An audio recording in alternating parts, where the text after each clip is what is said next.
Speederen i bund, drej på rettet. Vi skal til sidste øvelse i dette års stjernetræf, Land Rover Race på Almegårdens øvelsesterræn. Det er alle mod alle. Og hver deltager har en såkaldt co-driver ved sin side. Og det viser sig at være nok så god en idé. Bonnie Madsen først ud af starthullerne. Men Pernille er lige efter hende. Charlotte holder tilbage.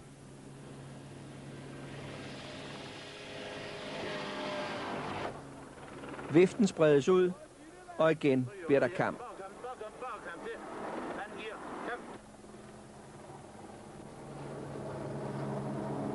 Det var Charlotte, der endelig kom afsted og ender i krattet.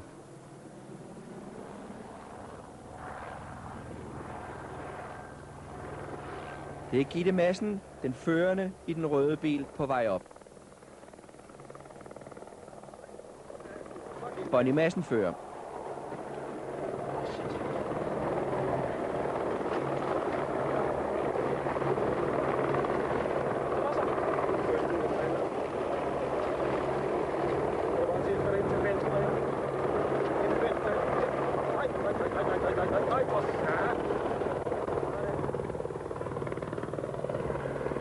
Og med blot 10 køretimer bag sig er Bonnie Madsen i front.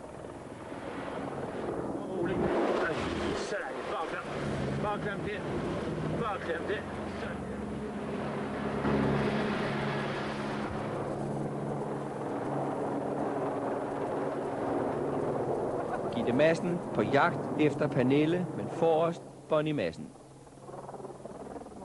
Indtil videre. Så følger en yderst umotiveret parkering.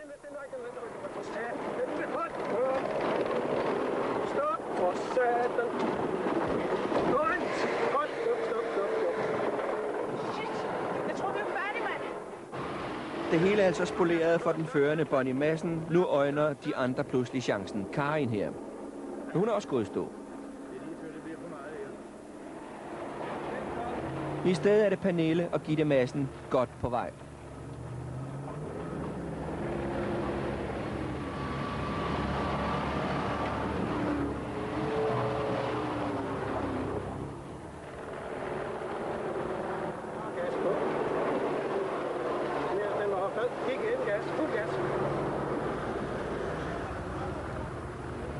Pernille forrest, jagtet af Gitte Madsen.